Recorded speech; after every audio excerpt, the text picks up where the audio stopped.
ऐकन भाऊ, आपल्या महाराष्ट्रात सगळ्यात जास्त फेमस असतो काय खायची? मेथी मटर मलाई. ओके, चला धन्यवाद. मी तुम्हाला फॉलो केलेलं आहे. ओके, धन्यवाद एकदम. मी बघतो तुमचे व्हिडिओ, छान व्हिडिओ करतो तुम्ही. धन्यवाद धन्यवाद. ऐकन भाऊ, आपल्या महाराष्ट्रात सगळ्यात जास्त फेमस वस्तू काय खायची? हा? आपल्या महाराष्ट्रात थोड्या फेमस वस्तू काय खायची? आंबे खा.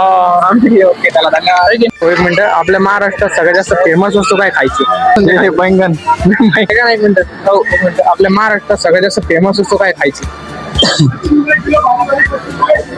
आंबे आंबे. ऐका ना भाऊ, एक मिनिट. आपल्या महाराष्ट्रात सगळ्यात जास्त फेमस वस्तू काय खायची? ऐका ना भाऊ, एक मिनिट. आपल्या महाराष्ट्रात सगळ्यात जास्त फेमस वस्तू काय खायची? मटण. आपल्या महाराष्ट्रात सगळ्यात जास्त फेमस वस्तू काय खायची? पनीर. पनीर. ऐका ना एक मिनिट. आपल्या महाराष्ट्रात सगळ्यात जास्त फेमस वस्तू काय खायची? ऐका ना बाबा, आपल्या महाराष्ट्रात सगळ्यात जास्त फेमस वस्तू काय खायची? मलाई. नाही